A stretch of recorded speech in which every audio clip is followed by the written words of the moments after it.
Good morning, afternoon, or evening, listeners.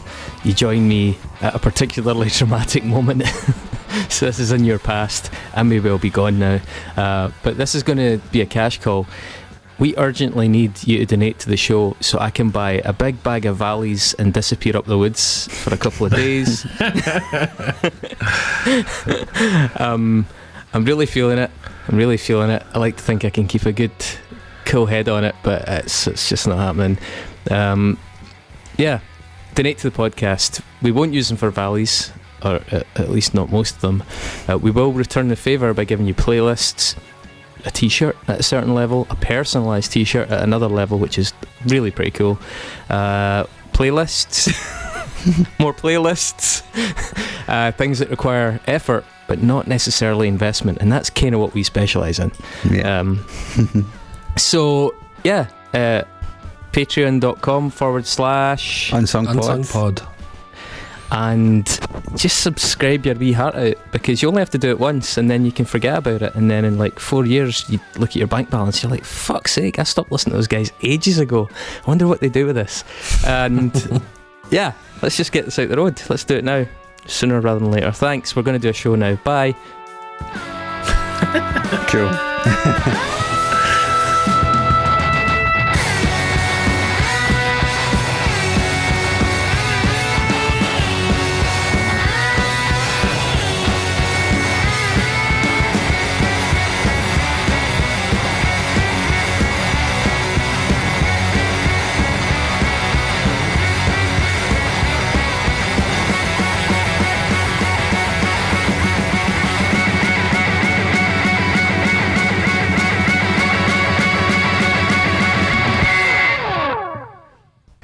Hey folks, welcome to the Unsung Podcast. I'm your host Mark Fraser, and I'm joined by the Chuckle Brothers. To my right is the older third Chuckle brother who appeared in the programme and was actually brothers of them, but wasn't Paul or Barry. It's Mr. Chris Chuckle. I think this is kind of ironic as well, because I'm really not chuckling. That's exactly what I said. What was the third brother called, do you know? I don't know. Paul, David, Ian, don't know. Paul, Barry. What fits with Paul and Barry? Gary. Dave? Probably Dave. Yeah, probably Dave. Disrespect to Dave's, but it is that kind of... Hey, that's fine. You got a lads TV channel named after you. So Chris, I am getting a vibe of if you didn't laugh, you'd cry off you right now. Is that the vibe? There's a touch it. I think the thing is, we're working against the clock a little, because my downstairs neighbours are in a chamber of steadily rising water, and it'll be a bit like what was that Sylvester Stallone film where he was stuck in the tunnel? Daylight.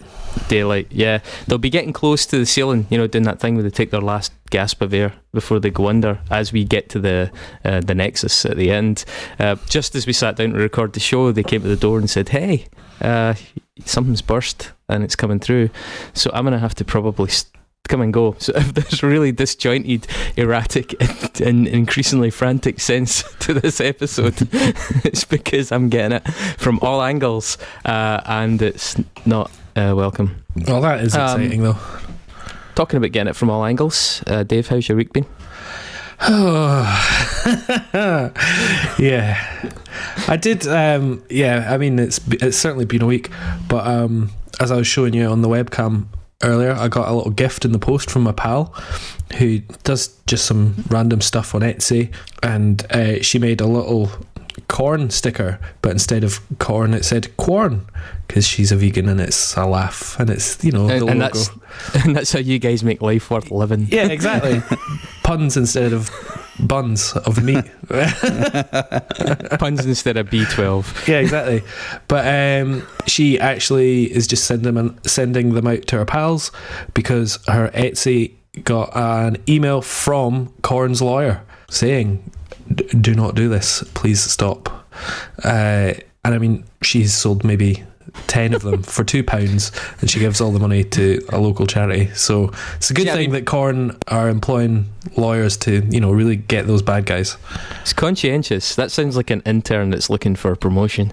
But I mean, you showed me it, and I mean, in that logo, the K is pretty big, so I'd say at least 1/3 of it is completely unrecognisably different. And Yeah, I mean, you'd think Korn had more to worry about, like keeping Head from talking in public, for example.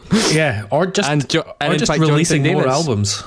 Keeping most of the members from talking in public these days. Yeah. Mark, how are you? How's your week been?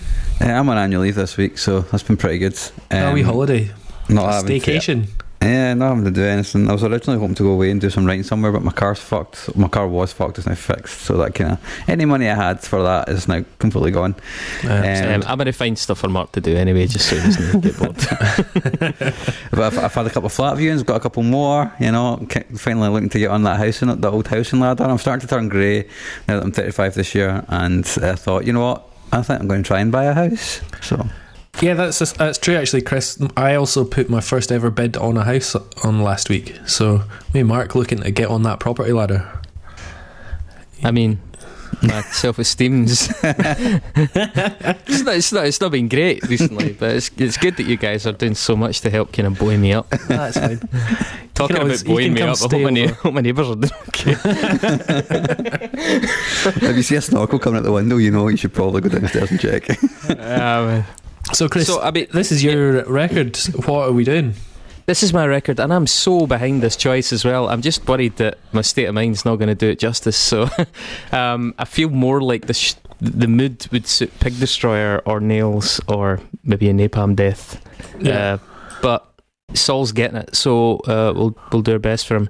This is Saul Williams by Saul Williams. I think hip-hop is where it belongs. Where it comes from is Rumberson, we wrote them songs. It was a ploy, got fools tied up in mechanized toys. We are beings of breath beyond the beings of boys. Now you can break all you wanna, scratch all you wanna. This album came out in 2004, and it was something I encountered totally by accident. I think it was maybe 120 minutes, something like that. I was up late watching TV, and I saw the video for the track List of Demands. I got a list of demands written on the palm of my hands. I'm on my fist and you gon' know where I stand. We live in hand of mouth. You wanna be somebody, see somebody, try and free somebody. Got a list of demands. And it's, as you guys will probably know, picking hip-hop records isn't usually my forte, but this is like one artist that really jumped out and grabbed me very early on, and I was surprised, and on further investigation that I really liked the record as a whole. I mean, I have time for some of his other work. In fact, I have time for a fair bit of his other work, although none of it really grabs me for various reasons. We'll go through that.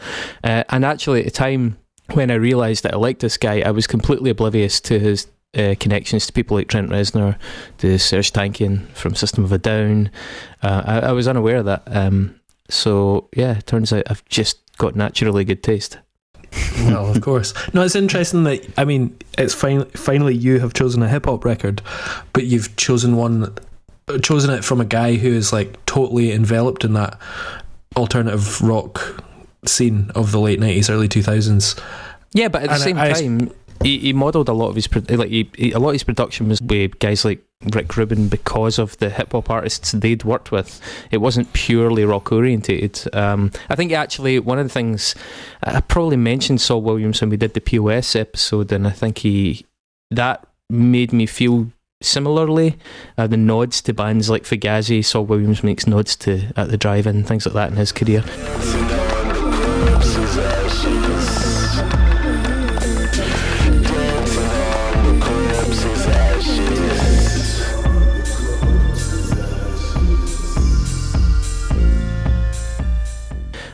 They occupied a similar space for me, and it enabled me to kind of get at it. It had a more kind of analog, lively, energetic sort of cacophonous feel to it. Yeah, I'm not sure about Mark, but I mean, I think Mark and I are definitely more into hip hop than you are, Chris. But I think that's safe to say. You are ahead of the game. I think this table is more into hip hop. But I'm pretty sure, having spoken to Mark a little bit, that we kind of both missed the boat with Williams compared to you, and we're both sort of catching up on him. But having listened to him, you can certainly see links and influence in quite a few of the hip hop records that we have already covered, actually. Mm-hmm. Yeah, I mean, I think there's a bit of cross-pollination with Death Grips. seize it. I clench my fist and beat it. I light my torch and burn it. I am the beast I worship. I close my eyes and seize it. I clench my fist and beat it. I light my torch and burn it. I am the beast I worship. I think he's a big fan of them. So as they rose, I think it kind of fed into his output as well. Yeah, I mean, we'll cover all that, but just to, what I really hope you guys can do is, as you've mentioned, I'm not massively skilled on hip hop, despite all the years now of doing this podcast.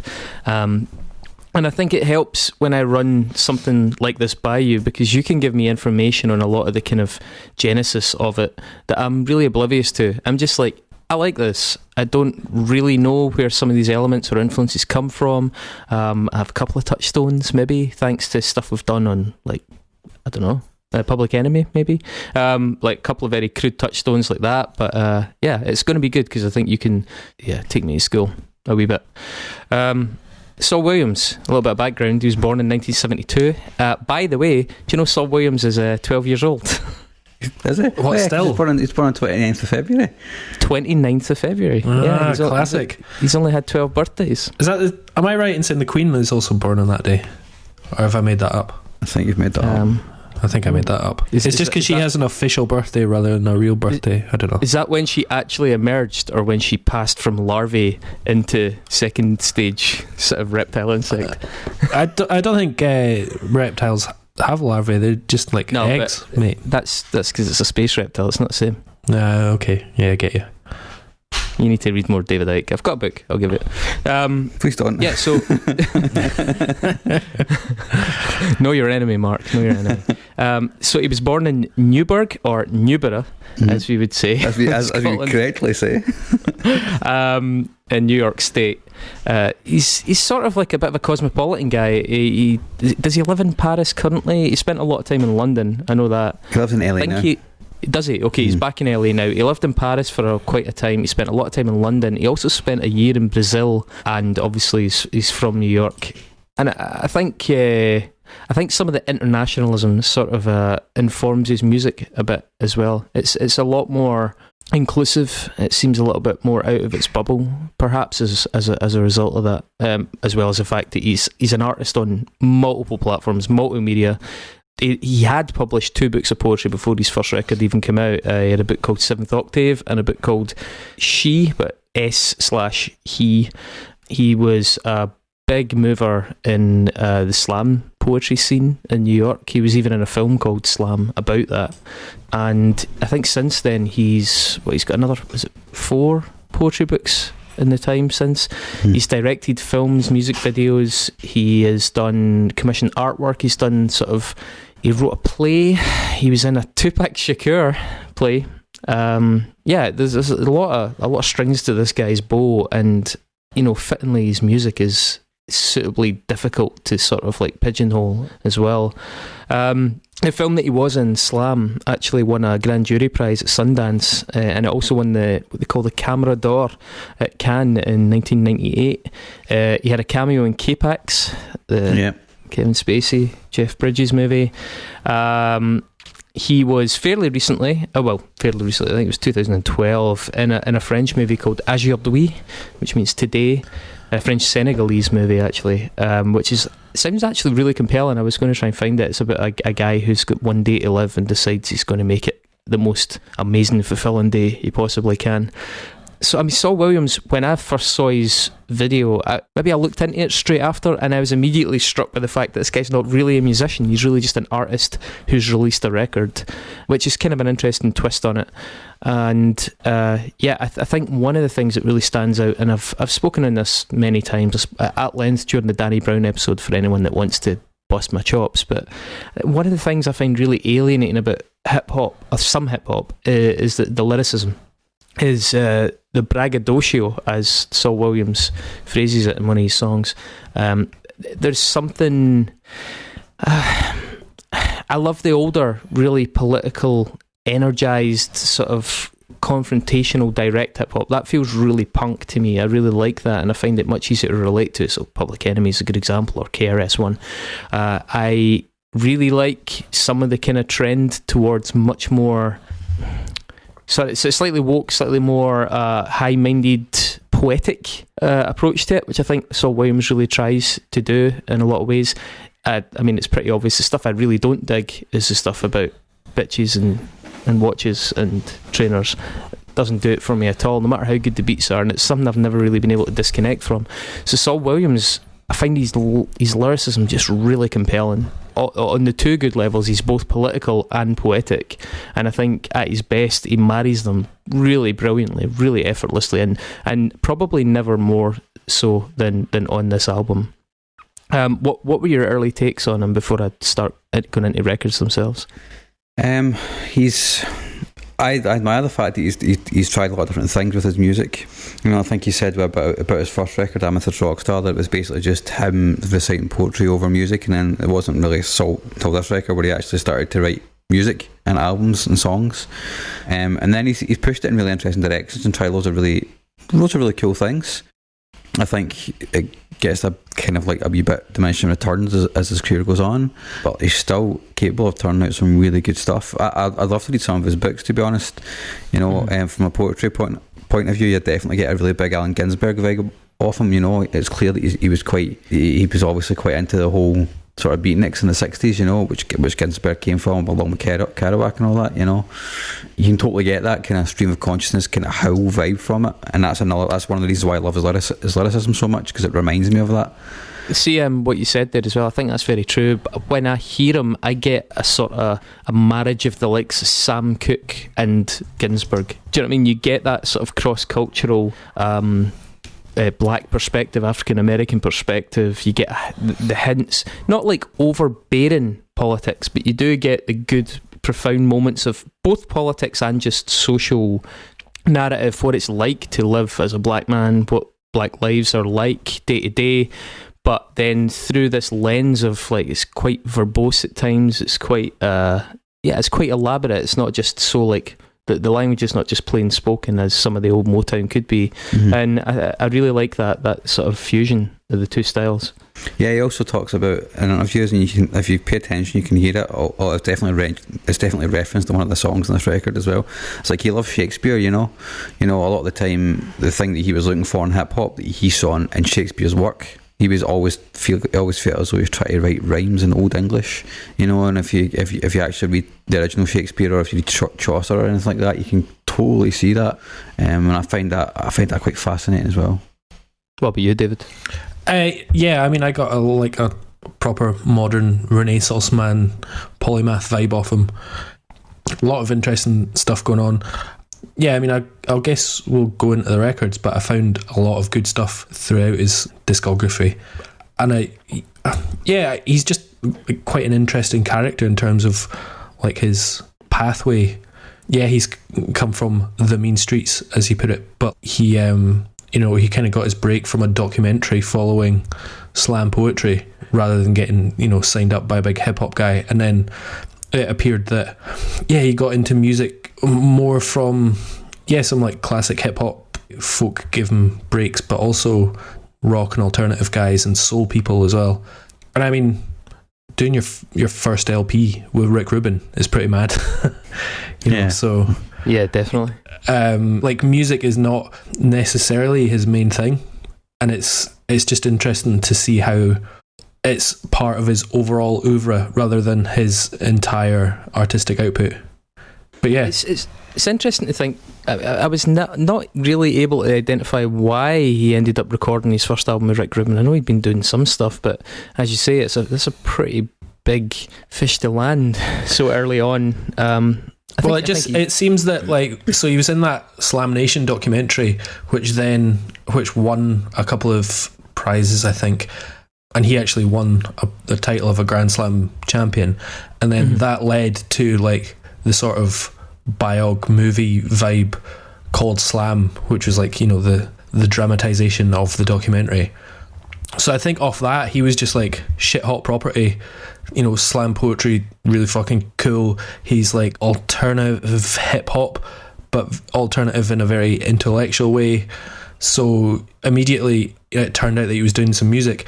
He's then doing stuff. He was working with Nas, the Fugees, De La Soul are taking him on tour. So I guess Yeah, I don't know. Rick Rubin probably heard his name from through these circles. Signed him to American straight away, basically. American Recordings, which is obviously what the first record was released on. So he's on a pseudo major label, I suppose, like pretty much straight away. Yeah, it's interesting because we'll talk about the first album just now, which is Amethyst Rockstar for 2001. In a past life, I was a woodcarver's knife, the sharpened blade of a woodcutter, the elder son of the chief's brother, a maker of drums. We scrape the insides of goat hides to seek the hollows where sound resides. And it seems like he came out the gates, you know, it was like a really big hitter. It's like Rubin's doing it, it's on that label, let's really go big straight away, see if this guy just lands super hot. And the thing is, he didn't really land super hot. Got really lukewarm reviews, in some cases actually quite negative reviews. I saw a couple that were like 1 or 1.5 out of 5.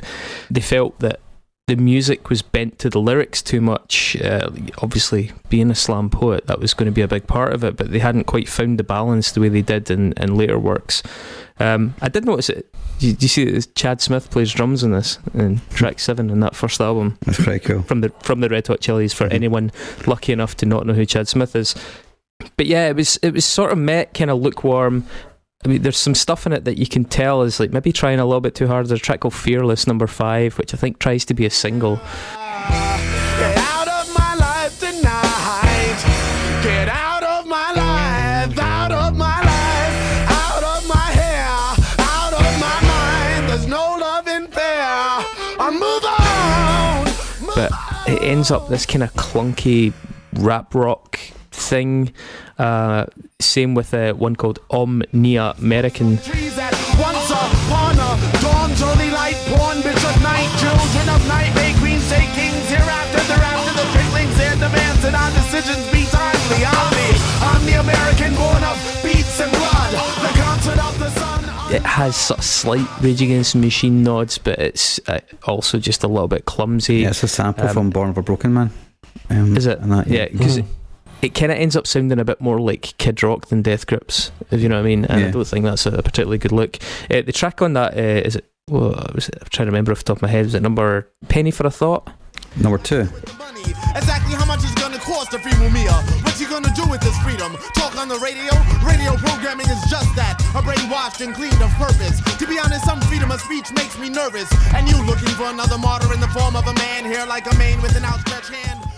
Is it number 2? Yeah, okay. Well, Penny for a Thought, I thought was pretty good. I like the flow in that. Yeah, it's a good song. Yeah, I like the flow in that song. That was one where you felt like it kind of clicked, but there just wasn't enough on that record. And whilst I don't think it's a 1 or 1.5 out of 5, I can see why people were a little bit unsure of it. Yeah, I mean, Pitchfork gave it 8.1 out of 10, which is mad. Yeah. Yeah, I mean, that's the thing. You do sometimes get these little anomalous reviews. You know, somebody either reviews it super low or somebody reviews it super high. It's definitely not that either. Whilst it's not a 1 out of 5, it's definitely not an 8 out of 10.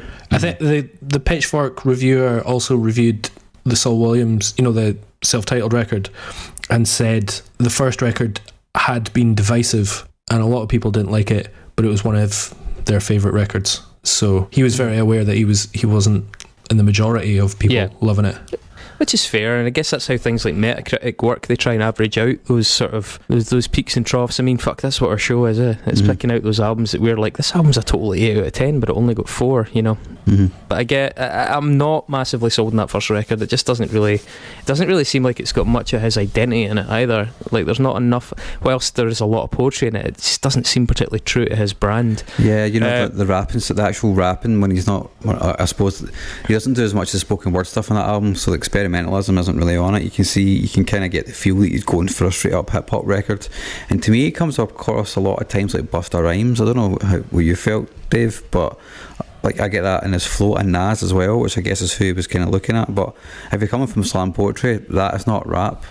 It's a totally different thing. And clearly when we get to this album, the one we're going to talk about later on, that is the case. You know, he becomes a rapper.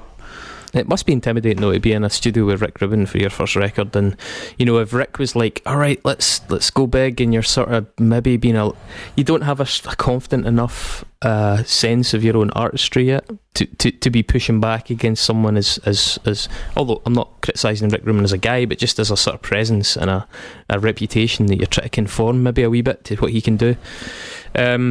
2003 he brought out an EP which I think is quite pivotal. It's called Not In My Name, and it's very, very political. It's really based around the Iraq War.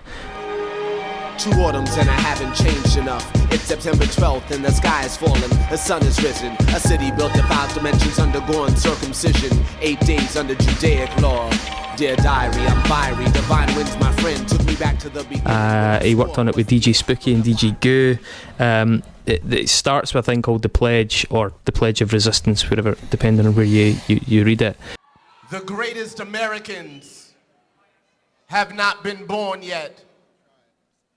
They are waiting patiently for the past to die. Please give blood, George Bush. It's a speech he gave. I think it was in was it Central Park, or was it? Yeah, Central Park. Yeah. Mm-hmm. Yeah. It's actually it's a really strong speech. It's really moving. It's kind of equal parts poetry and just sort of direct. I don't know, in treatment for people to be more mindful of what was actually going on in the US and the Iraq War at the time. It's quite affecting, and there's a track on it called Bloodletting, which I think's the best track on that EP, which is partly that speech performed over a kind of synth and drums combo. The cries of children, the crack of bones, the shriek of sirens, or is that his mighty voice? Your angry God craving the sacrifice of virgin generation, sons degenerate. Your holy books written in red ink on burning sands. Your prayers between rounds. And around about the time that he brought that out, he was also supporting and touring with people like KRS-One, De La Soul, Erykah Badu, even Buckethead. So early on, it was sort of identified that this guy's sensibilities didn't lie in a kind of traditional by-the-book kind of hip-hop vein. But in terms of developing his political identity, I think that EP is actually really quite crucial. I agree. Yes.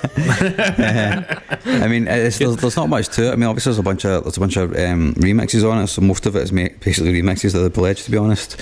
But yeah, Bloodletting's a really good track, and I do find that, you know, if you're a slam poet, I can imagine what you're saying about the whole Rick Rubin thing, right? You might have been a bit intimidated to go full whack with this first record, but 2 years later you drop this EP and it's like, well, this is a guy who's becoming himself, you know.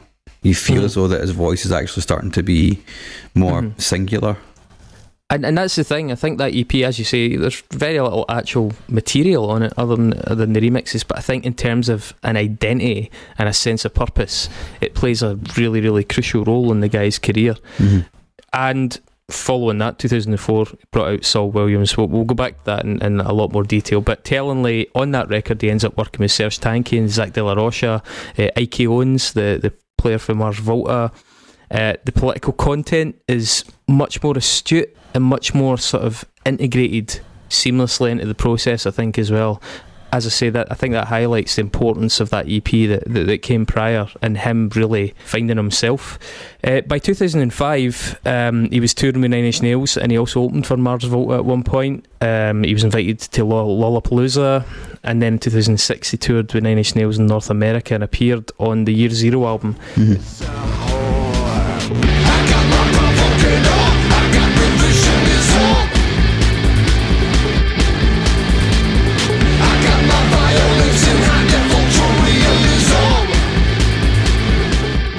Those are quite significant developments for this guy in terms of his alignment. He is hip-hop, but he is now being aligned with electronic and rock and industrial producers. And yeah, it feels to me that he became like the rap guy in this rock circle. But it's a bit like Death Grips, because they had the Nine Inch Nails tie-in as well for the tour, didn't they? Yeah. Although, I mean, they didn't actually go. But yeah, I think it's a sort of similar terrain that they're occupying there in that sense. 2007, I think he brought out actually what's a really good record, the Inevitable Rise and Liberation of Niggy Tardust. Without you, he'd be worthless, homeless, earthless. Venus hot and tied up in the circus. Freak show, hear him speak so properly, cause every word is measured against meaning. Probably scheming to unlearn us. Don't you call him by his name, white people call him Clearly a play on the Bowie album, produced by Trent Reznor, completely. Really strong reception for this album critically, both for Saul Williams and also for Trent Reznor. Yeah, in terms of his production. Probably Reznor's best production work I would say, I think we spoke about it way back at the very start when we did Nine Inch Nails, which is like literally way back at the start of this fucking podcast, right? And it would not surprise me if anybody remembers me saying this, but like Trent Reznor's production style has always been really indebted to the Bomb Squad. Mm-hmm. There's a lot of Bomb Squad influence on Saul Williams, but when Trent Reznor actually goes full hip hop and then just like smashes it right up against his industrial leanings, it creates a record which I think is a lot of the time is pretty magical, to be honest. Yeah, I find that a lot of hip hop producers are heavily influenced and trying to do what Trent Reznor does. I think it really works. It's a good record, I think. Yeah, I mean, Trent Reznor's role in this as a writer is pretty key. The two of them wrote it all together. There's people included in various other songs here and there, but it's fundamentally the two of them collaborating on the music. And I do think that this could have been an Unsung album too. It's pretty strong. It certainly starts very strong. What I think overall lets it down is that it's a little bit overlong, especially in the deluxe edition form, which is like 70 odd minutes, and it's just it burns you out a wee bit, which is a shame because whittled down, this could have been a pretty amazing record. Black History Month, the opener, has this really muscular sound to it, and it kind of hints at that kind of Death Grips, beefy, angry alternative style.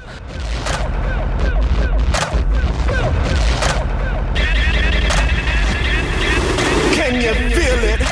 Nothing can save ya. I'm tougher than bullets, so baby, pray to your savior. I've never been shot, but I bet you I'm braver. I think Convict Colony, the second track, and it's the best song. I was born in a convict colony. I was Well, it is for me anyway. Has this great almost zoo-esque sax/synth line that goes through it. The live drumming stuff is brilliant, the kind of analog drum thing, and the track really swings as well. Mark, you actually mentioning the Bomb Squad, I've got a note here for track 3, which is conveniently acceptable to say on a podcast, TR brackets N brackets Igger. Don't wanna blame it on the government. On why you got no money for your rent. Don't wanna start a revolution. That is a huge Bomb Squad influence. It starts like a Public Enemy track. Totally, yeah. The chorus in that tune doesn't work for me, but it does have a really great bridge in it, a really minimalist thing. I'm not a fan of the Sunday Bloody Sunday U2 cover. I really wish he hadn't done that. Broken bottles under children's feet. Bodies thrown across a dead-end street. But I won't heed the battle call. I don't think it's a bad cover. I just think it doesn't really fit on the record. Maybe it's a single attempt. It's maybe a branding attempt. Oh, he's a crossover act. He can reinterpret stuff. It's accomplished as a cover. The two of them have done a good job of it. I just don't know why they bothered. I just don't think it was a particularly worthwhile exercise. Yeah. The fifth track in it, Break, I think has a really strong Nine Inch Nails feel to it in the production. Guitar dust, the track itself, the humour in the chorus. The whole kind of shut up. When I say nigga, you say nothing. Nigga. When I say nigga, you say nothing. Nigga. Shut up. When I say Yeah, great. That was excellent, man. Really good. And also track 8, talking about Nine Inch Nails vibes, that what the fuck or WTF exclamation mark. Of time in your mind, unlearn,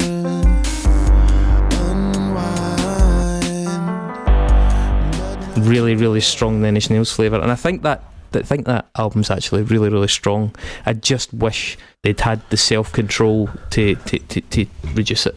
Yeah, it's definitely overlong. I find, like, I really like the production on it, but I also I think I maybe like his delivery a little bit more on this record.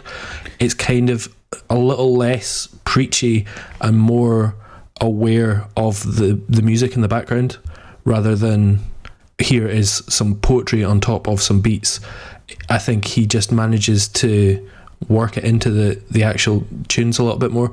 It's also, I think it's definitely, like, musically, you can hear sort of alternative hip hop has been influenced by this record. You listen to really cool art school hip hop like Mickey Blanco and Leaf and Die Burger sort of stuff now, which is nearly 15 years later. You know, it could be just on that album, and you know, people in Pitchfork are going, "Oh, this stuff sounds cool as fuck," and you're like, "Oh, well, they actually did this 14 years ago." So it's interesting you say about delivery, Dave, because his voice and Trent Reznor's voice often blend into one on this album so much. Oh, absolutely. Sometimes you can't tell who's who. Yeah, definitely. Yeah. I was just wondering if it was just me that felt that, but clearly you guys agree. No, so. I was having to check who was actually doing the singing and some of it. Yeah. But that's not just like part of this record though, because you can hear the Trent Reznor style delivery on the last album as well.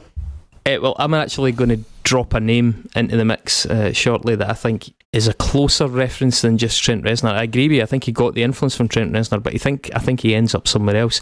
I just want to take a very brief sojourn to say, when we record this podcast, I'm usually facing out my window, as you guys know. Right?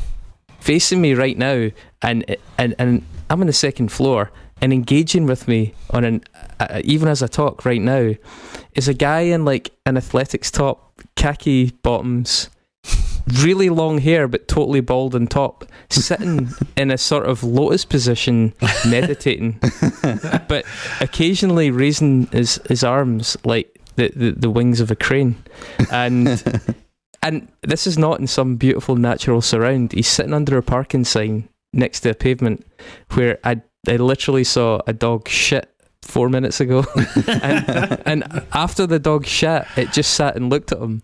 And that would have been enough to put me off. But instead, he's just looking up at me, and he's fully into it. I'm just. You can actually.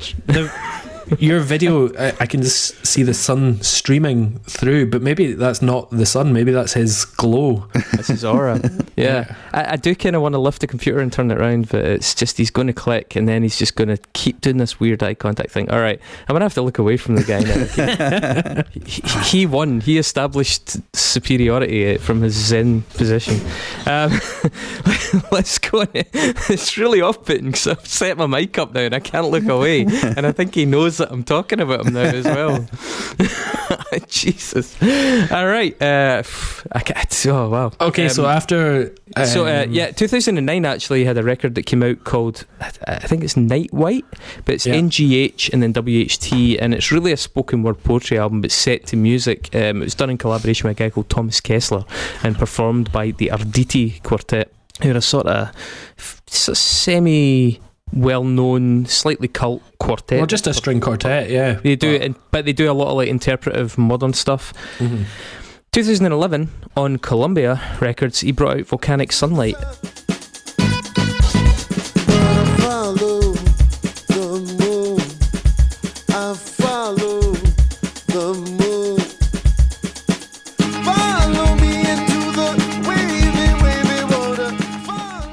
Which is a bit of a production departure for him, actually. I mean, no Trent Reznor this time. It's a bit easier in the production. It's a bit lighter in the touch, less complex as an album generally.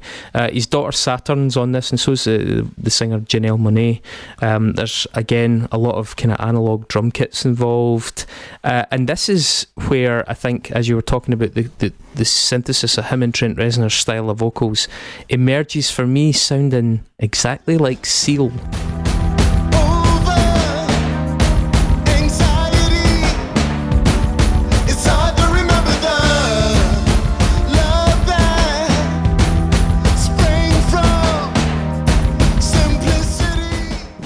And that is not that I love Seal, man. I think Seal's brilliant, and if you listen to like the album tracks of Seal, there's some really amazing stuff in there, right?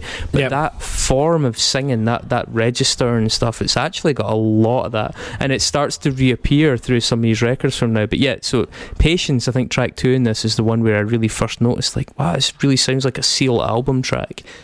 He then veers away from that. Track 3 in that, Give It Up, is got a sort of Motowny vibe.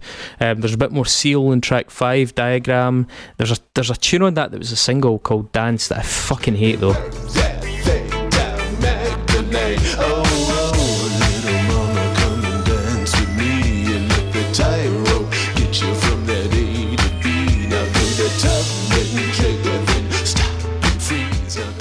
I fucking hate yeah, that's the one with Janelle Monáe. Mm-hmm. Yeah. I mean, you can see that like the vibe he was going for. He's going for that sort of like fattened Prince disco pop thing on this. Is that At the a alarm. Prince alarm? At the alarm. Yeah. It's not very often that Dave sets off the Prince alarm. Fucking hell. Yeah. I mean, I do have like a huge playlist. Prince. Well, no, it's called Not Prince. Fat Prince, yeah. It's called Not Prince, and it's basically like all this stuff that came out like between 2010 and 2017 that it was just like a whole new generation of people had discovered Prince and gone, oh, let's make music to shag to. And like I feel like this is his record where he's like, oh, let's have a go at making some pop and some music for shagging. Yeah. But it's not nearly as successful. It's certainly not as good as the album before it, and it's certainly not as good as, in my opinion, as the self-titled record. Mm-hmm. And I just don't think, although he's trying something new, he seems like quite an angry man, or not an angry man, but you know, he's got quite a lot of issues. Pretty driven, pretty driven, and it's like I think if you want to make a good shagging record, you just want to think about shagging all the time, but you've got more on your mind than this. So it seems like he's not fully behind it. Needs to simplify. Mind the pun. Just paraphrasing. I think that was actually good enough to merit a second Prince alarm. So he then embarks in this kind of conceptual thing, which I suspect we're only part way through, called Martyr Loser King. Mm-hmm. Obviously a play on Martin Luther King, but Martyr Loser King is a character that he kind of develops. Yeah. He brought the first album out, which is called Martyr Loser King, in 2016. It's on Fader. Superstition, down for some ignorance. Patriarchal mission, down for some ignorance. Arms over beats, and I'm down for some ignorance. Guns over peace, and I'm down for some ignorance. A bit more of the Seal vocals, but this time there's like a lot of electro. Apparently this is the first of a trilogy, as I mentioned, and this one addresses an imaginary village made of recycled computer parts, and the crux of it is that the computers can't exist without a lot of the components that have to be taken from Africa. So there's references to places like Burundi, where a lot of those like silicon components and stuff are extracted to the detriment in a lot of cases of the workers and the local population. But there's a lot of tribal touches in this. There's a lot of like really what we would patronisingly label world music, I guess. Do you know the story behind this record? Like what the actual story of this particular album is? Well, is this not that somebody makes a supercomputer from scavenged computer parts? Well, it's a Burundian hacker who sparked a revolution via the internet. Like that's the ethos of this record, and that all those tribal sounds come from when he was spending time in places like Senegal and South Africa, and actually in Africa, and so it's like an actual organic absorption of like his experiences there, which I think is pretty fucking cool. It's cool. It's meant to be slightly sci-fi, though. It's not meant to be sort of a literal real-time interpretation of it. It's like an abstracted narrative inspired by that. I think I mentioned it. I think it has a lot of Seal vibes. It's got an At the Drive-In vocal refrain. It does, yeah. On Ashes, it's got Invalid Litter Department, doesn't it? Track 6, Burundi, I think is really, really good. Really mean, really hooky. I think he actually brought that out as a single.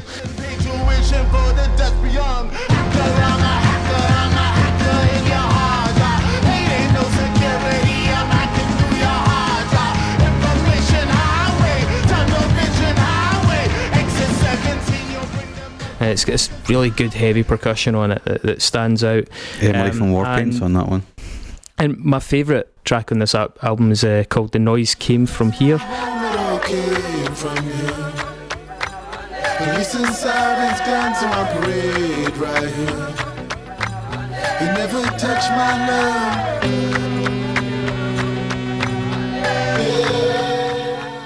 And that's got this excellent a cappella.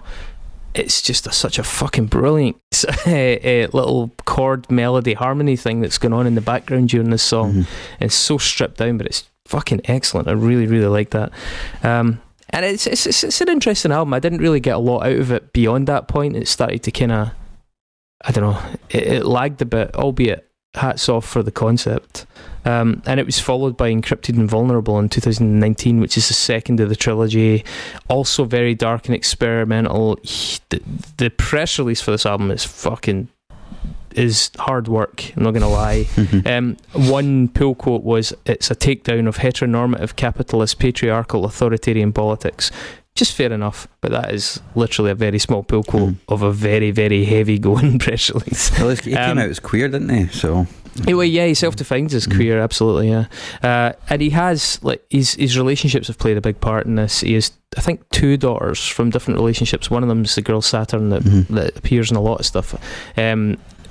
This album has a strange claim. You know, it's a bit like, what is the colour of this dress? I'm questioning my own sanity. I feel like Saul Williams sort of gaslit me a wee bit with his press release here, because he says there are no drums in this album. Everything is implied drums. The beats are invisible, and if you hear them, you imagined it. And I was like, I could definitely hear a kick and a hi-hat here.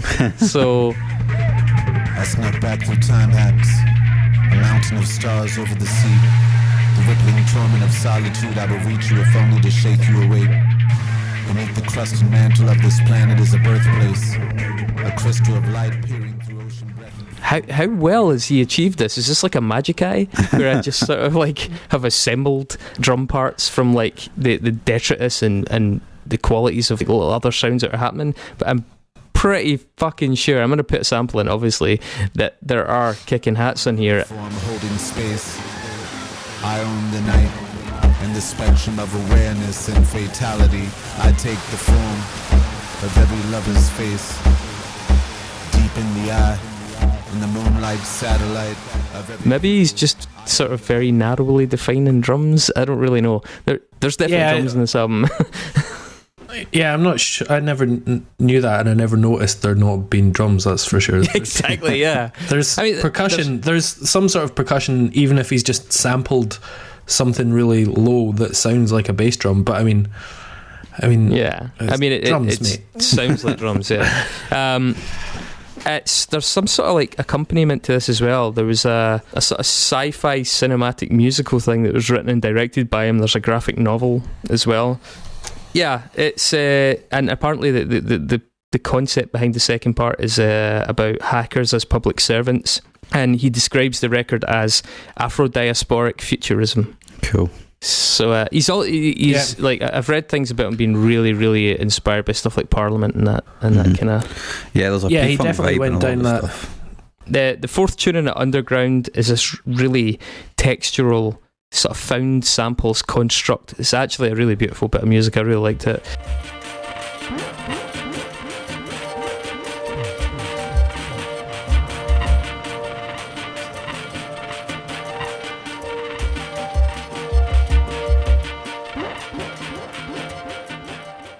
And I think the other one that really stood out to me is track 6, and that People Above the Moon. The hopeless desperation that I felt. Oh, picturing, dreaming, dead or living. Which has, again, a few more sort of Seal-esque touches to the voice, and it sounds a bit like a kind of hip-hop Ziggy Stardust, which sort of works, given the character, or the previous character, I guess, because this is Martin Luther King. And other than that, the only other thing I found was something that actually appeared on Spotify really recently. It was released in October 2018, called Place by Ted Hearn. It's a score or an oratorio for something that was staged at the Barbican Centre in 2018. It's kind of about gentrification, and I think Hearn and Williams and an artist called Patricia McGregor collaborated on it, all based around the topic of gentrification and spaces and the displacement of peoples. There's a lot of voiceovers on it, there's a lot of poetry. I think the stuff that I noticed that was Saul Williams was predominantly spoken word. There's bits and bobs of singing. Actually, whoever the vocalist is in it that does a lot of the male singing really sounds somewhere between sort of Perfect Circle Maynard and a guy called Jonathan Melvin from Shearwater. It's quite affected, but sort of quite sweet male voice. I'm not a huge fan of it.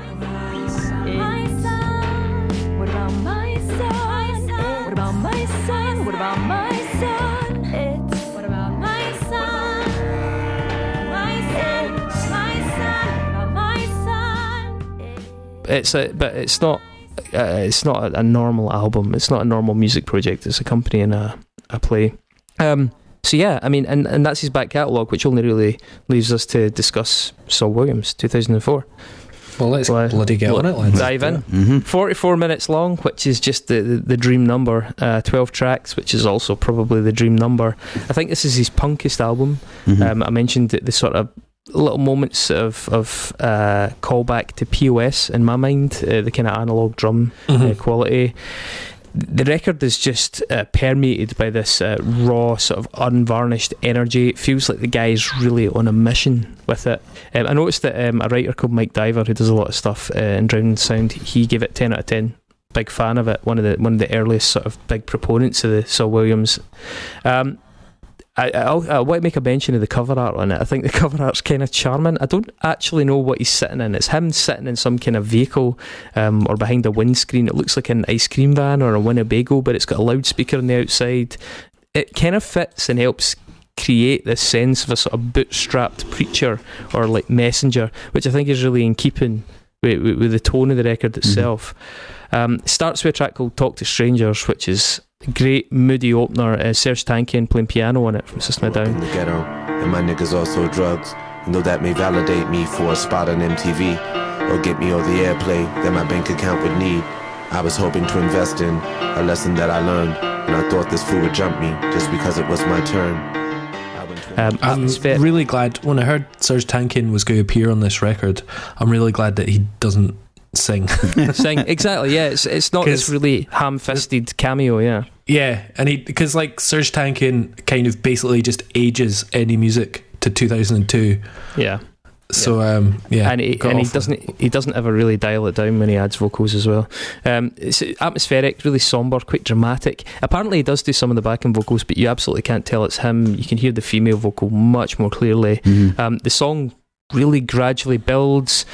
There's a great lyric in it, I think, Vulnerability is Power, which is just a brilliant sort of summation of the record itself. And there's also yeah, and I think the cello inclusion in it is just really beautiful as well. It gives the track just a different dimension altogether, makes it quite emotional. It's the only way we're gonna make it through this storm, where ignorance is common sense and senselessness the norm, and flags wave high above the truth and that you never touch, and stolen goods are overpriced and freedom costs too much, and no one seems to recognize the symbols come to life, the bitten apple on the screen, rather than just being a sort of a monologue. Yeah, it's definitely immediately a step up from the first album, from Amethyst Rockstar. You can see he's thinking about things differently. He's going in a slightly different direction with it. Kind of more playing to his more natural strengths as a poet. It feels more him. Yeah. The second track, Gripple, is just a fucking brilliant song. This was the first one I heard after List of Demands. Obviously, I heard that on 120 Minutes and went to try and hear more of his stuff. We are beings of breath, we are the beings of boys. Now you can break all you wanna, scratch all you wanna, grab all you wanna, love all you wanna, but I wanna show you what the stars are made of. First of all, caveat, I checked the songwriting lyrics for this, and I still cannot, after hours of looking, find out who the fuck Vardosi and Vardosi are. I was looking, who are they? I don't know. I absolutely because cannot you've got find out. Musa Bailey has a couple of checks, just people that appeared. There's some production and programming folk, but yeah, I've got literally no idea who Vardosi and Vardosi are. No idea. The tracks, it samples a group called Chrome, and I thought maybe it was members of that, but I looked into Chrome, and even though they all use pseudonyms in Chrome, I couldn't find any of the actual real names for the main people being Vardosi and Vardosi. So I still am clueless as to who that is. It has this great sort of noise rock, alt rock, angular quality to this guitar line, and it's somewhere between like Jesus Lizard and something like Arab on Radar. Really like dissonant guitar thing that actually just gets more dissonant as it goes. I wanna show you the stars. substitute the anger and oppression with guilt and oppression, and it's yours. It's yours. Substitute the anger and oppression with guilt and oppression, and it's yours. I love where his vocals are pitched in it. They're not frantic, but they've got enough headroom to enable him to sort of lift into the choruses. He actually has a sort of slightly drunken feel, like kind of like a drunk style kung fu vocal in the chorus that I think's great. And there's a great flow to it, and there's also the inclusion of like wee laughs here and there, which gives it a lot of personality. It's got that kind of, it feels like it's got a kind of reggae punk vibe to me, you know, which yeah, I can see that. Yeah, there's something in that bouncy rhythm that's definitely got a slight dub vibe to it as well. Mm-hmm. Yeah, it is kind of like classic hip hop meets post punk meets dub, and it works somehow. So I was saying earlier on that, see, if you go into Genius, you can actually see his annotations for his own lyrics, right? And this one's really interesting because the first line in the song is, "I gave hip hop to white boys when nobody was looking." And basically he says, "I began writing this song while I was watching an underground rap performance in a bar in Madison, Wisconsin in 2001. I can't remember the name of the band, but I was really impressed. I felt like they'd found the perfect formula as white Midwestern kids doing hip hop. They weren't trying to be black or appropriate a culture. They felt completely original and owned every aspect of what they did. So I'm at the bar drinking a beer and I'm writing on a napkin." And then this song falls out. And there's obviously a line at the end of the first verse. It's like, "It was a ploy. Get fools tied up with mechanized toys. We are beings of breath beyond the beings of boys." And then he's just annotated it with like, it's actually bigger than hip hop. You know, it's beyond just these white boys doing hip hop. It's about like the connection of music, you know. And I was like, that's fucking cool, man. Yeah. The third track is where I think you see that Saul Williams has decided that his future lies in a slightly different direction. This track's called Telegram, and it's built around the track Super Touch by Bad Brains. The members of Bad Brains, Jennifer and Miller, get credited in it. Oversized record bag, tuba lips rolling beyond recognition, diamond-studded teeth strewn like rice at Karma's wedding. The ring bearer bore bad news. Minister of information wrote the wrong proclamation, and now everyone's singing the wrong song. Dissonant chords find Bad Brains, obviously this legendary punk band, but this legendary sort of like non-white presence in the punk scene, which is just hugely influential and important, I think. And also problematic as fuck as well. Yeah, well, unfortunately, yeah. But, you know, problematic or not, a bit like Public Enemy, still hugely important figures in the development of musical roles for non-white people in America.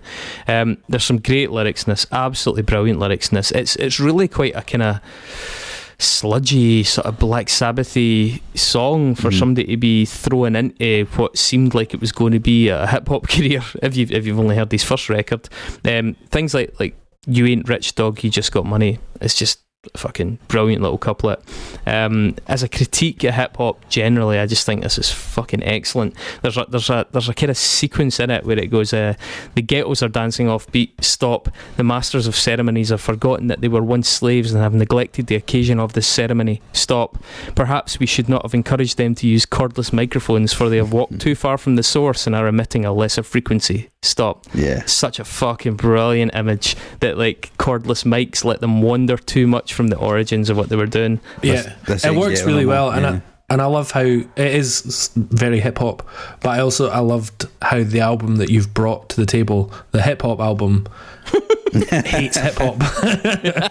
Well, I think I don't think I go that far. He clearly loves hip hop. You know, he says. Yeah, no, he hates what it's become down certain routes. Yeah, it's interesting though, because on that kind of topic, like, I was reading an interview with him when he released Martin Luther King, and he was saying that musically, people like Young Thug are totally mind blown to him, but like listening to the lyrics make me wish that I didn't speak English.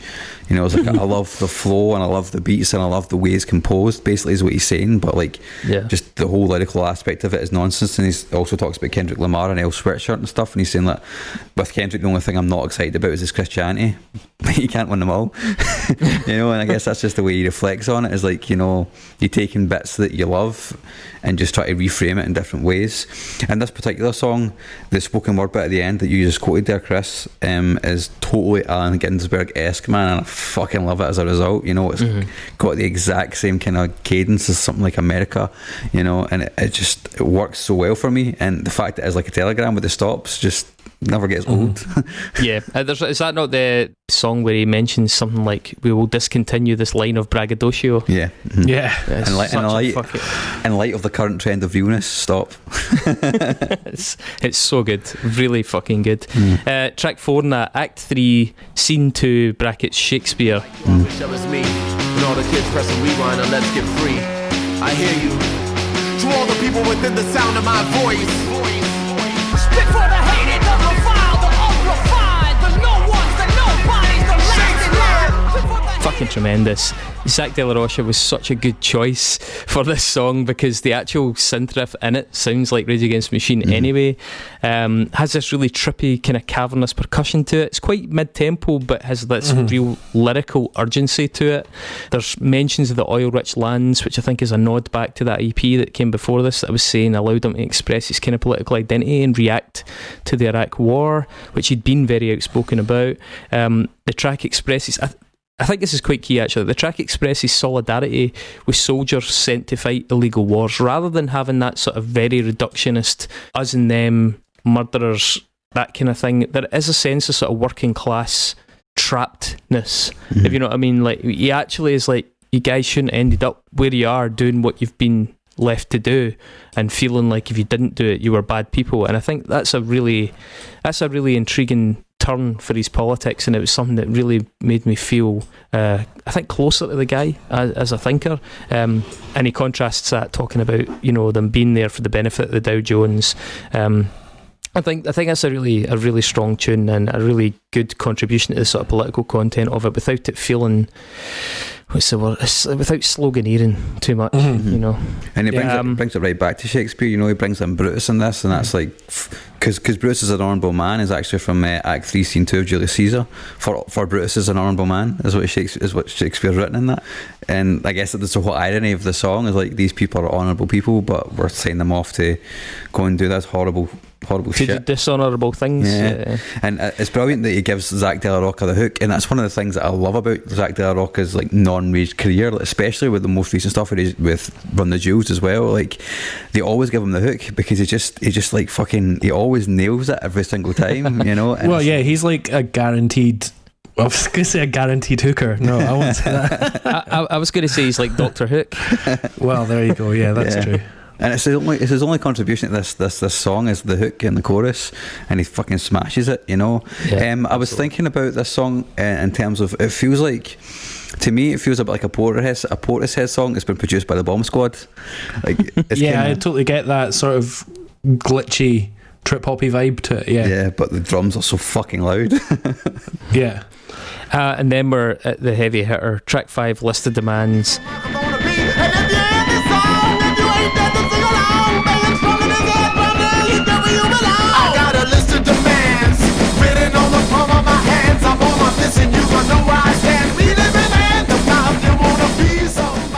By the way, the riff in this, I noticed that, see when I hum the riff in this, I quite often end up singing the song Subject to Status by Pitch Shifter, which is a really, really similar riff. But it's an absolute slammer of a tune. I still love it. I mean, I've been listening to this song for years and years. I really like it. I love where he's pitched his voice in it because it sounds permanently strained without it sounding like he doesn't have room to move. There's a lot of feedback in it as well. They've used like feedback from what I assume is a guitar or some kind of like instrument running through a speaker to just give it a room energy, the kind of thing that Stephen Till was talking about, where you get that little squeal before the noise hits. And I think it really makes you feel like there's something happening, and there's an electricity to the music in that way. We aim to remember what we choose to forget. God's just a baby and a diaper is wet. Call the police, I'm strapped to the teeth, and liable to disregard every belief. Calling the law, I'm fixing the draw. It's stompy, it's quite simple. I think the live beat in it really bounces along, and this again, some great lines. The phrase, I wrote a video clip and I acted out each part and then I took your picture out and taped it to my heart, fucking gets me every time, man. I love little turn of phrase. It's got a very Outcast vibe to it. Totally. It does. Like old Outcast in like a very good way. His annotation on this is quite funny because he just annotates the first verse as being, I'm tired of the bullshit, I'm tired of it being hustle and make-believe hustle, I'm tired of buying any ideas that divorce me from my potential, I'm tired of having my potential explained to me in terms of money. It's like totally what this song's about, you know. And I think there's do you think he was aware of the irony of the fact that Nike then went on to use it in a Yeah, I know. I think the vocal in the song, you're right, is totally excellent, and the hook is a total killer, especially the way it plays with the dynamics. You know, I know it's like quiet, but you don't really get that in a lot of hip hop songs. Usually it's just straight through the beats, you know. So there's something genuinely punky about this song that really spoke to me, even at that time. I mean, it's 2004. Even at that time, as somebody that was, I don't think I listened to a single other hip hop thing at that stage, and this still grabbed me enough to carry it with me for the last 15, 16 years. I really think it's an excellent bit of songwriting. Also, the video's cool. It's simple, it's a nice close-up energized thing. It's really well considered. It suits the song very, very well. African Student Movement, 6th track. Wisdom, ecstasy, addiction, dependency, discipline, counteract, pray for peace, then attack, dominance, contradict, upper class, derelict. I think it's a fucking great song. The percussion, it's kind of like, it's hard to pin where the beat is landing in this song before his voice comes in. I really like that touch. It's sort of, you just get... Yeah, it's quite deconstructed. Yeah. And it's only when he starts singing that you realise that where the one is, and I think that's a really nice touch. The song itself is this incredibly, almost dryly sarcastic, but still obviously quite tender sort of treatment of black tropes and black issues. There's references to AIDS, there's a use of phrases like jungle bunny, there's heart disease, which is obviously an issue that really affects the African American community, and then there's little turns like civil rights, civil war. It's what I was saying, it's like the politics of blackness without being just about the politics, it's about the personal as well. I thought it was a really, really interesting song. Plus it then lapses into this almost deliberately twee little sort of sung part. African people. Now tell me where my niggas at. African people, oh, African people, oh, African people, oh, African people. I like where it falls in the album, man. Like in the sequence of the record, I think it comes in at a really good place. The vibe of it is it's like a nice break, but it's like in between maybe the two biggest singly tracks. Yeah, definitely evens it out. And there's more power given to it because he's literally just stating things that afflict the African American community or African communities. And not even just African American. It's like black people generally. That's like the point of the song. Yeah, it's just he talks about going from Haiti to Senegal. Yeah, and it's just a statement of things, and you're like, fuck. Like when you see it stacked up, you can see that's where the power. Obviously, that's what it kind of reminded me of a much more, a much blacker version of Billy Joel. We didn't start the fire. Wow. Tune in for that is the hot white take season. Yeah, man. Fucking right. Track 7, Black Stacey. Apparently this is quite an old song. Yeah, apparently it's the first thing he wrote. One of the first things he ever wrote, yeah. Covering up all the insecurities that came bubbling up. My complexion had me stuck in an emotional rut. Like the time you flavor-flaved me and you played me, yo, Chuck. They say you're too black, man. I think I'm too black, man. Do you think I'm too black?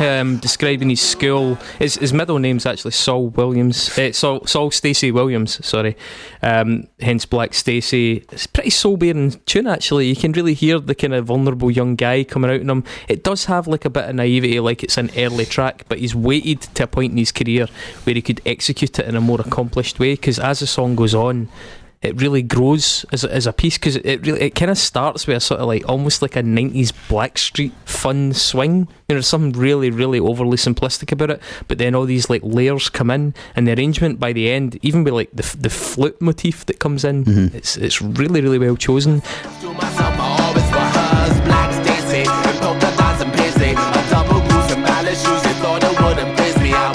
Black Stacey, the preacher, son from Haiti, who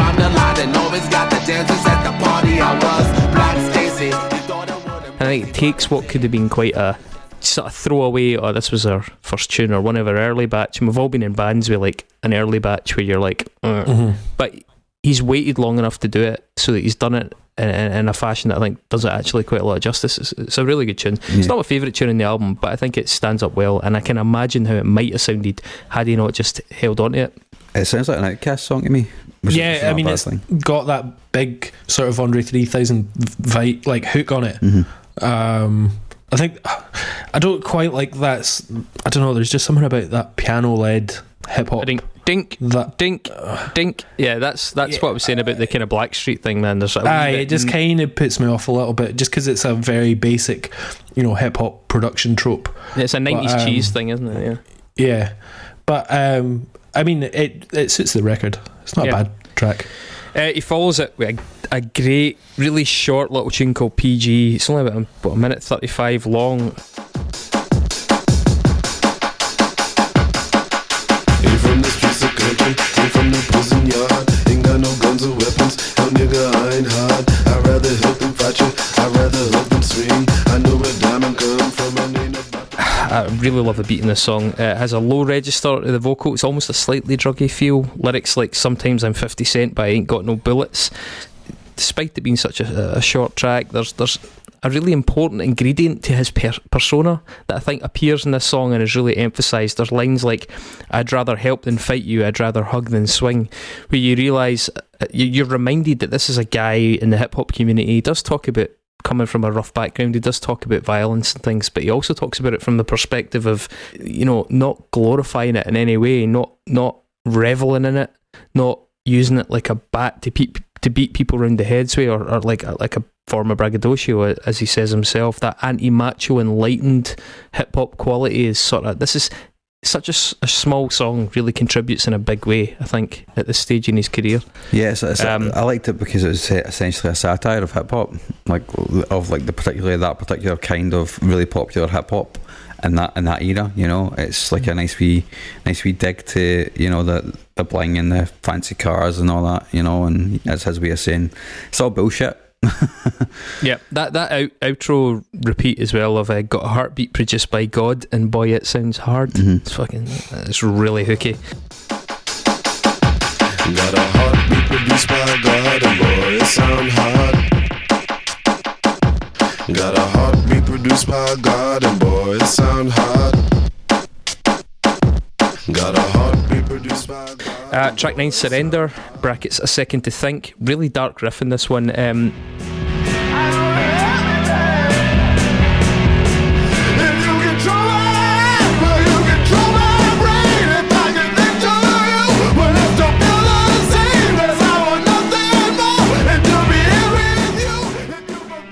it doesn't actually seem to be a sample thing, so I tried to find out about the samples in the song and I couldn't find anything, so I don't know if they actually recorded it themselves. If you listen to the bass part, it's a Melvin's bass line. It's not actually Melvin's bass line, but it is a Melvin's bass line, if you know what I mean. It also it sounds like this could be Trent Reznor, an album early. Yep, as well. Yeah. It has this really simple punishing snare line in it as well, like so simple. He's got a bit of falsetto in his vocals, quite strained again, and I love the fact as well that despite the fact that the song's really quite harsh, towards the end this little chime appears. It's sort of like a pitch shifted bell, very gentle, and the song just sort of like tails out in this monologue over this chime, and it's really not the way I expect it to go. For something that starts so fierce and antagonistic, it just sort of like eases you out with something quite thoughtful. He follows that with Control Freak, number 10. When the truth just can't be told. But if I may, I got a thing or two to say. Although the answers are not clear, there's not a thing that you should fear. There's some great backward sampling in it. It has little hints again in Nine Inch Nails, I think, in this one, and obviously this is just prior to him touring with them. There's some dead eerie high tones that go through the track, really energised. The snare scalps again are totally to the front and totally like clanging, like those really harsh snare hits. The chorus sung is really pretty hooky. It kind of shows as well that the guy's got a good voice.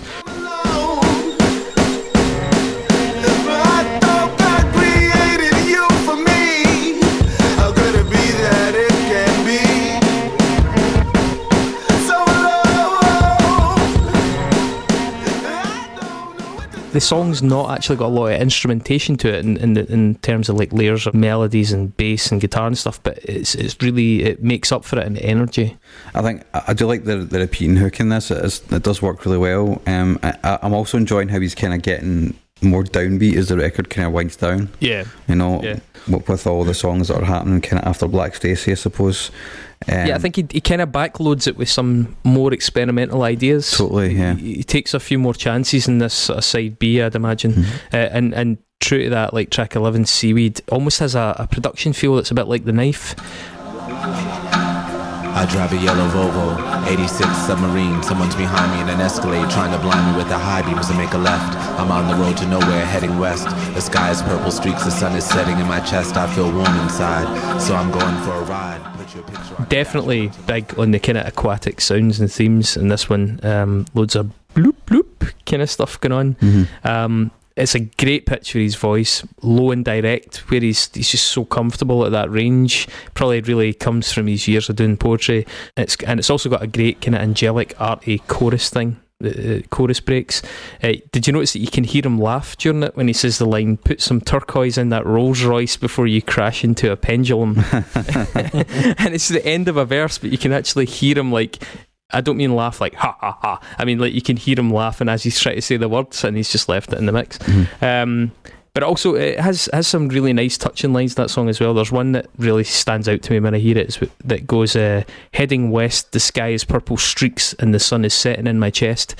And I really love that. It's a beautiful little image, like a beautiful little metaphor. Yeah, big emo. I mean, he's also just talking about a yellow Volvo, like 86, which is pretty much my dream car. So. I was going to say, Dave, you are very much the kind of guy I would imagine would one day buy a Volvo. What do you mean? The car outside is my 4th Volvo that I've ever owned. I've had 4 Volvos. He's a Volvo man.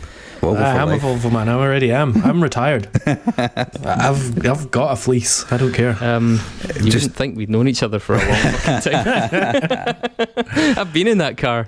You have. Yeah. This is how little I care about cars, so I've never actually noticed. I think in this song, seeing the marimba and the kind of weird hot and female vocal, I think it's a bit unnerving to me sometimes.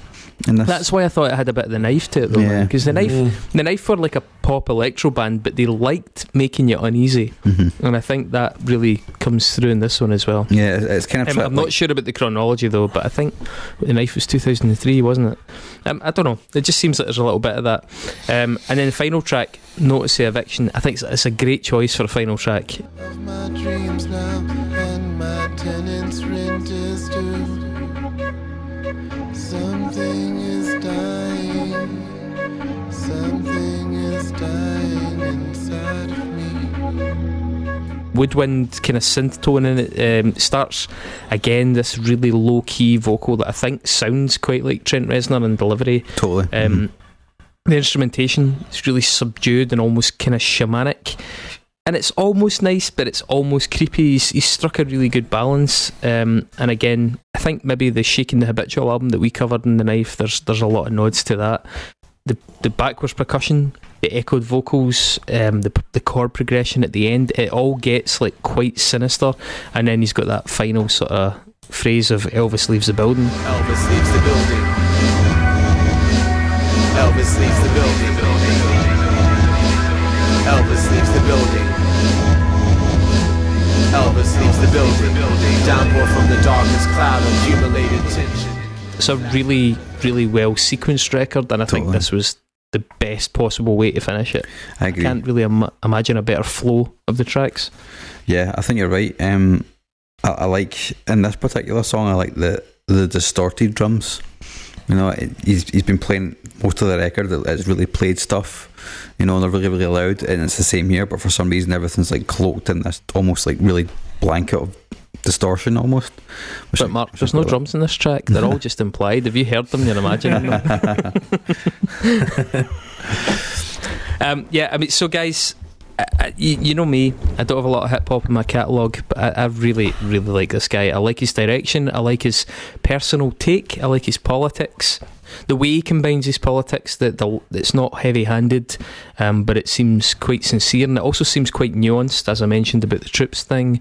I love the production. I like it when he works with Trent Reznor, but I think he does a great job even when he's just working himself. And it strikes a good balance between sort of being quite verbose, but also having a sense of humour and everything. I'm just a huge fan of it, and I think it would have taken something as good as this to really turn my head, because hip-hop was just not something that was in my world until I heard this. This is probably the first thing that I really liked. Well, I hate to say it, but you've introduced me to some hip-hop that I like, Chris. Which seems God. Weird. I never thought this would happen. Yeah, that's my ringtone. I can't disagree with anything you said, really. I really liked a lot of his stuff.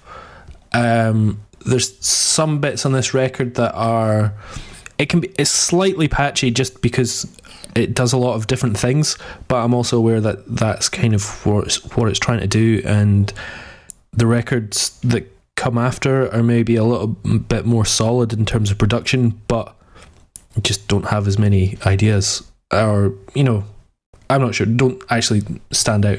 I think its patchiness is kind of what's good about it. Part of its appeal, yeah. And he's just a really fucking interesting guy as well. His poetry, his lyrics are really good.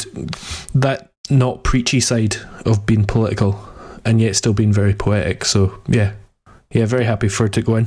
Smash. Yeah, it's interesting you mentioned that about it being a bit inconsistent, Dave, because I was just trying to think there, like, how many hip hop albums do you love that are completely consistent all the way through, really?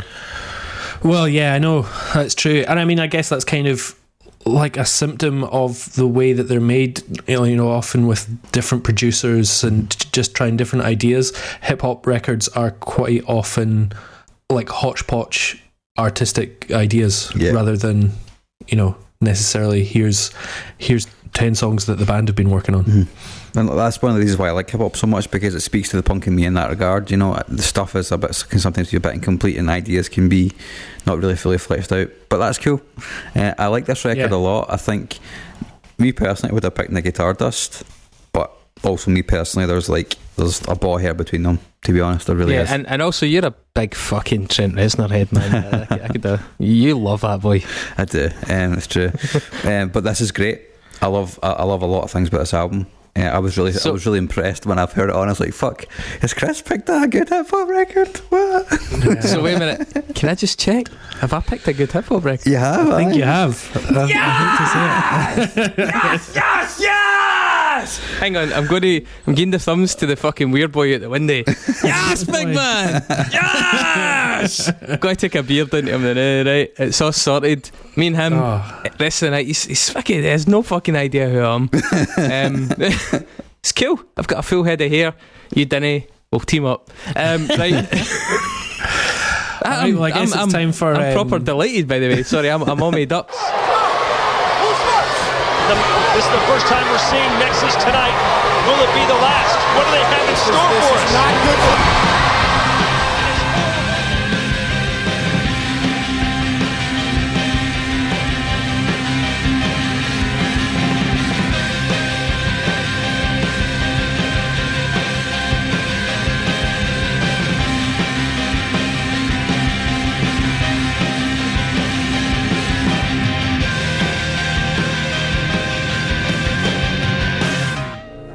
Why am I here? You're in the Nexus.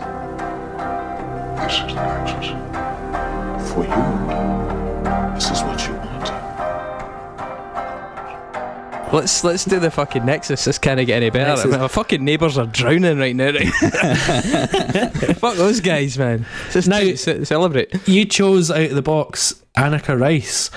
I have a weird feeling that we've done her before, but I didn't or maybe I just went through her on a Nexus to somebody else. No, I feel like we've done it before. You're right. I feel like you're both right. We have done it before, and I feel like, yes, reading between the lines, Chris, why can you not take a bit of paper out of a tub and then put it in a bin? And why do you not put it back in the tub? Why do you put it back in the tub? And actually, what I didn't tell you was actually that wasn't the first thing I pulled out of the tub, because the first thing I pulled out of the tub was one that we'd also done before. Oh well. I'm failing at the most basic of exercises, which is to transfer something from A to B. Well, at least he picked a good hip hop record, so that's fine. So, yes, Annika Rice, who's a British TV personality, mainly from like the 80s and 90s, I think. So I'm first. Yes, you go first. Saul Williams, the guy behind the very good hip hop album chosen by Chris. Like this guy in the room. They should put that sticker on the CD from now on. Saul Williams was a signatory to the Boycott Zabladovich campaign. Now, this is one of the few things that me and Saul maybe are slightly not quite on the same page about. I'm on the fence. The Zabladovich, what is it? I don't know what you call it, like organisation. Like, it's basically an exhibition, a museum in London. It was founded in 1994 by a guy called Pohu Zabladovich. It's not his real name. I think his real name's Shaim Zabladovich, and his wife Anita. And it's got a lot of art ties to Israel. Clearly, they're of Israeli descent. I think he's Finnish though. But the Boycott Zabladovich campaign accuses that institution of art washing the Israeli-Palestine issue. Now, in fairness, Zabladovich's father made a lot of money via companies like Tampella and Soltam, who are arms companies. That was his profession. He was an arms dealer. So fair criticism there. Although I do believe that he got rid of the arms of his company because of that. I don't think he's on the same page as his dad, albeit he's a beneficiary of the estate. I get that. Zabladovich has done a fair amount of things. One of them that's not great is he donates to the Conservative Party. Oh, boo. And he donated to David Cameron's campaign, which brought us Brexit in its own way. But he also has done things like he apparently in 2011 at his home in London, he hosted Shimon Peres and Mahmoud Abbas for what I think equates to kind of off the record peace talks to try and sort of progress the issue. So I don't know enough about this guy. What I do know is that the institution looks like it is a very respectable art institution with a lot of philanthropic ties. He's involved in it. He's set up a medical organisation that researches autoimmune disease as well. I mean, it's hard to tell when people donate heavily to charity how much of it is PR and how much of it is sincere. Just ask Bill Gates about that. We've spoken about the BDS campaigns in the past, and whilst absolutely share huge concerns and reservations about Israeli conduct in Palestine, I think the BDS campaigns can often creep into like unsavoury territory. So I'm just not entirely convinced in that, and I need to spend a bit of time to really come to a real conclusion. But what Paul Zabladovich did do was he and his wife donated between 100 and 250k to the Clinton Foundation over the years. Now, the Clinton Foundation, as we all know, squeaky clean, harvests terrorised babies for their adrenochrome, which it then serves up to our lizard overlords, including George Soros. But when it's not doing that, it also does things like outreach projects for American schools. One of them was the Step Up, Power Down initiative, which was to try and encourage sort of conservation of energy. They've done stuff in solar energy in California, quite a bit of it. And they did another one with the super catchy name of the Energy Industry Fundamentals and Energy Literacy Curriculum, which was basically, I'm sure, dressed up with like a cartoon mascot or something like that, but it was to try and educate children on the future of power in the United States. And that was done in conjunction with Pacific Energy and Gas, or PG&E. Now, if you've ever heard of PG&E, Pacific Energy and Gas, PE&G, I guess it would be. Anyway, have you ever heard of PE&G? It might be because you watched the movie Erin Brockovich, right? And the movie Erin Brockovich, I know I've mentioned a movie, but it's also a real story of a legal clerk called Erin Brockovich who worked for the Masri and Vitito law firm, and they were involved in a case that was called Anderson et al. Versus PE&G, or PG&E, I can't remember. And that was based around the town of Hinckley, California. And actually, that legal case was settled with the biggest settlement ever in American history. It was $333 million. it was all to do with like a chemical called hexavalent chromium getting into the water supply.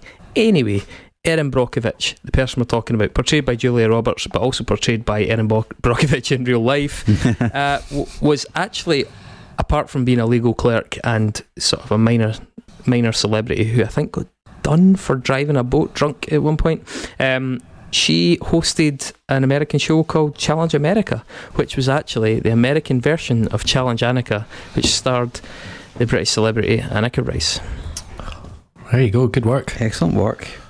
I saw the movie Erin Brockovich in a Portuguese cinema because it was raining and we went to the cinema and they had a cigarette break halfway through the film. Very, very fitting.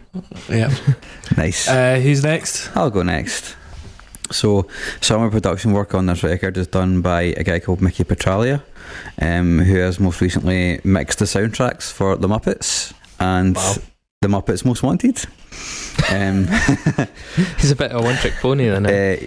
Both of them were actually written by Brett McKenzie from Flight the Conchords, and Mickey Petralia has actually produced or worked on their records, so I think he must be friends or like really close with Brett McKenzie. Now in the Muppets Most Wanted, there's this really little known actor from Britain. I don't know if you've heard of him. As a guy that found fame in America. I don't really know how this happened, but his name's Ricky Gervais.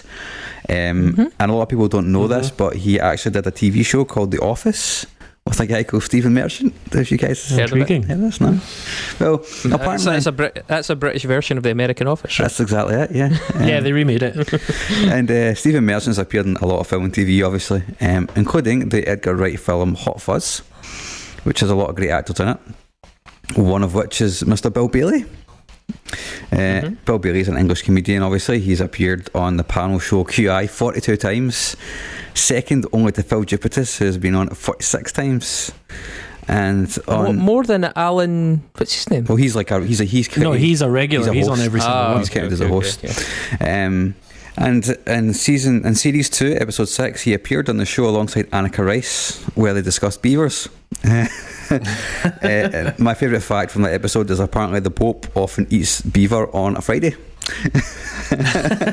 What? Well, I thought it was fish on a Friday. Well, that's what I was going to say, because the Catholic Church have deemed beavers to be fish on account of them living in water and being scaly. So therefore, the Pope will. The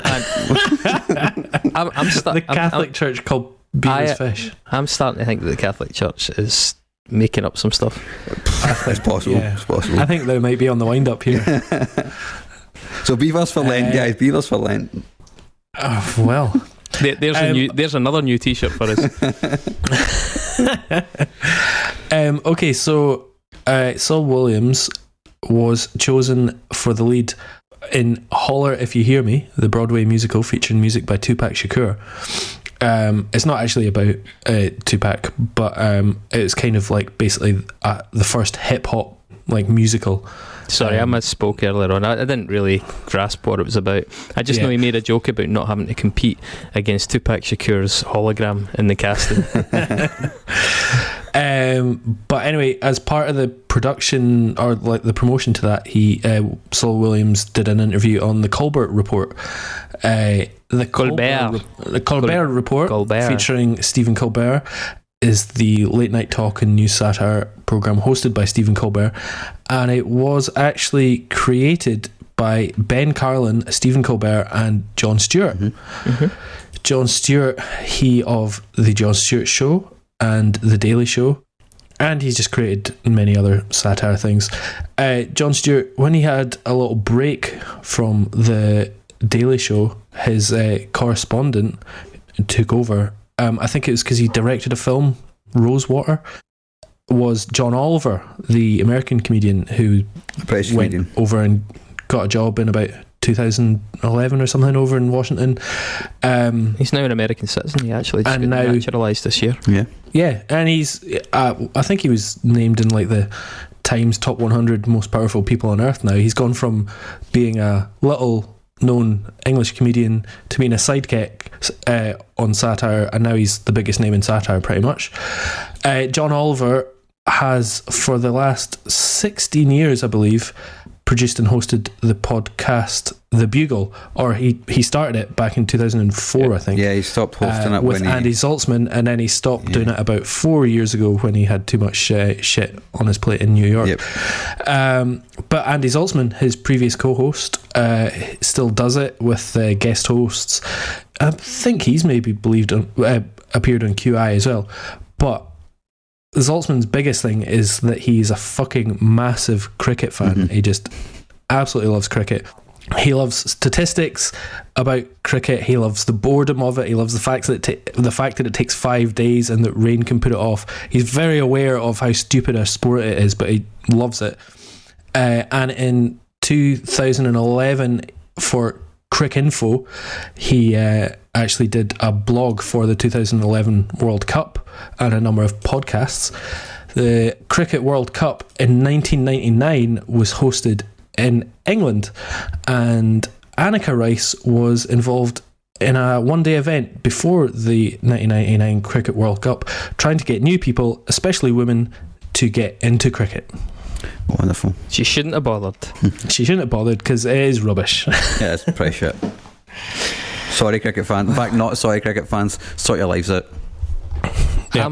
Anyway, I'm still pure buzzing off of my newfound hip-hop credentials. But yeah, well done. Well done. Who's up next week?